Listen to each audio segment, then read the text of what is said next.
Hello மக்களே, welcome back to our channel. So இன்றைக்கி நம்ம எதை பற்றி பார்க்க போகிறோம்னா, நாய்களுக்கு கொடுக்கக்கூடாத ஃபுட் என்னலாம் அப்படின்னா, ஸோ ஃபுட்டுங்கிறத விட சில பொருட்கள் நாய்களுடைய உடம்புக்கு வந்துட்டு ரொம்ப கேடாக இருக்கும். ஸோ அதெல்லாம் என்னென்னு பார்க்கலாம், ஓகேவா?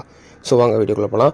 ஸோ ஃபஸ்ட்டு நம்ம கொடுக்கக்கூடாது என்னென்னா அப்படின்னா, சாக்லேட்ஸ், டொமேட்டோ கொடுக்கக்கூடாது, மீன்ஸ் தக்காளி, அதுக்கப்புறம் திராட்சை பழம், வெங்காயம், நட்ஸ் இதெல்லாம் கொடுக்கவே கூடாது. மெயினாக ஆல்கஹால், சரக்கு, ஓகேவா? இதெல்லாம் நாய்கள் கொடுக்கக்கூடாது. அதுக்கப்புறம் மெயினாக பார்த்துக்கிட்டிங்கன்னா ரா மீட், பச்சைக்கறி. ஸோ பச்சைக்கறி கொடுத்தோன்னாலே நாய்களுக்கு ரத்த வாடை வரும். ரத்த வாடை பிடிச்சின்னா மீன்ஸ் நம்மளுடைய ரா மீட் சாப்பிட ரொம்ப ஆசைப்படுவோம். அதனால் வந்து கொடுக்கக்கூடாது அப்படின்னு பெரியவங்க சொல்லுவாங்க, ஓகேவா? தென் பூண்டு, கார்லிக், அதுக்கப்புறம் காஃபிங்க. ஸோ காஃபியில் இருக்க கஃபைன் கண்டென்ட் நாய்களுக்கு சுத்தமாகவே ஒத்துக்கிடாது. அது மாதிரி பூண்டு.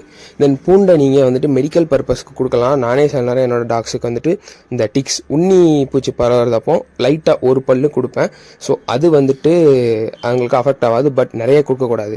இது மாதிரி நிறைய பெட்ஸ் போய் தெரிஞ்சுக்க நம்ம சேனல் சப்ஸ்கிரைப் பண்ணுங்கள். Tata, bye bye, see you.